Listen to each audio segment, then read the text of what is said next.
Hello, সবাই কেমন আছেন? আশা করি ভালো আছেন।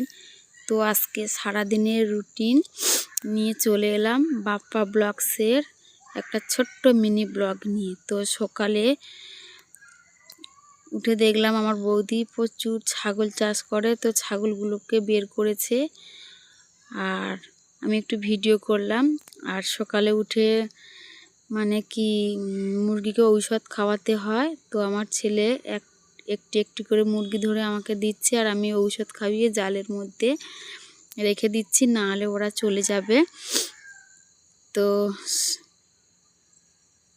মুরগি বাচ্চাগুলো খেতেই চাইছে না, খুব বিরক্ত করছে। তো আমি খাওয়ানো হয়ে গেছে, তো ভালো করে আটকে দিলাম। আর এদিকে দেখি বৌদি ছাগলগুলোর জন্য খড় কাটছে। তো দেখুন কি সুন্দর একটা মেশিন।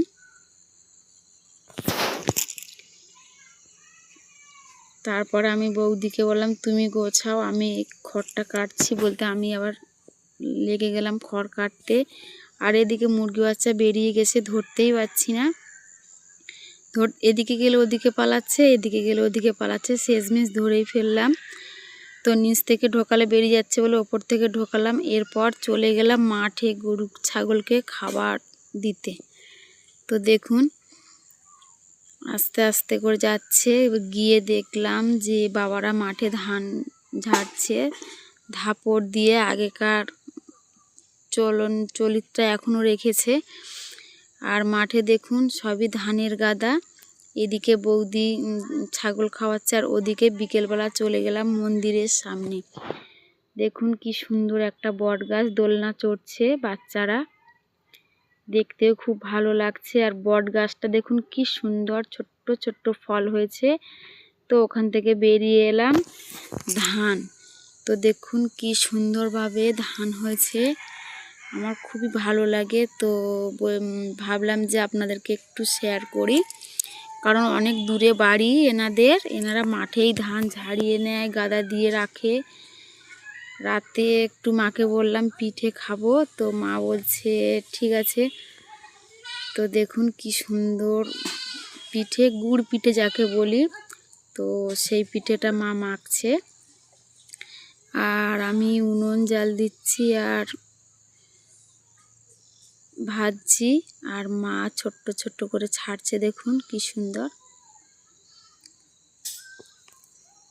শীতকাল পড়ে গেছে, বাবাদের বাড়িতে আর আসা এখন হবে না। তো মাকে বললাম পিঠে খাবো, তো মা আগের দিন অন্যরকম পিঠে করেছিল, আজকের গুড় পিঠা করছে।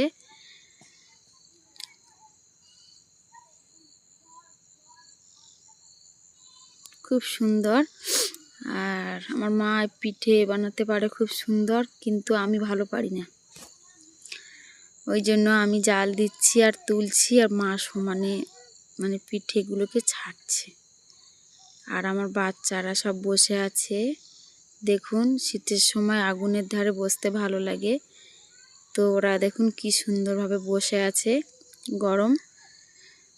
আর এক হাতে খড়ের জাল দিতেও কষ্ট হচ্ছে, তো কিছু করার নেই, গ্রাম অঞ্চলে এইরকমই। তো তারপর বেগুন পোড়া দিয়ে ভাত খাবো বললাম মাকে, তো মা দেখুন বেগুন পুড়ছে, আমি জাল দিচ্ছি। তো সবাইকে জানাই গুড নাইট, সবাই ভালো থাকবেন।